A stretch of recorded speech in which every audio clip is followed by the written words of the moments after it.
মনে চলে সব ধরনের কাজ করতে পারবে। এটা একটা 10 বছরের বাচ্চা থেকে শুরু করে সবাই করতে পারবে।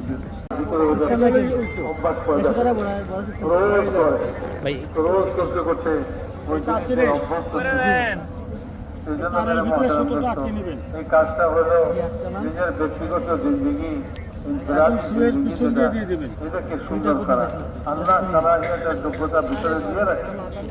ঠিক আছে, এই আগালে একটা ছিদ্র আছে দেখা যায়, এগুলোকে সঠিক পথে ব্যবহার করা, সঠিক জায়গায় ব্যবহার করা। যদি সে উল্টা রাস্তায় ব্যবহার করে, এখন কাজ করার সময় এতটুকু মাথায় নেবেন, খতম হবে।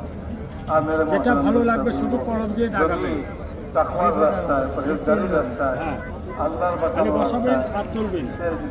এটা শার্টে, প্যান্টে, জামা কাপড়ে, টুপি, পাঞ্জাবি, জায়নামাজ, যেটা মনে চাবে সব ধরনের কাজ করতে পারবেন। এটা একটা 10 বছরের বাচ্চা থেকে শুরু করে সবাই করতে পারবে। একটা ব্যক্তি পারে না, এক অলসিয়া লোক আর একটা না লোক, এই দুটো ব্যক্তি পারবে না।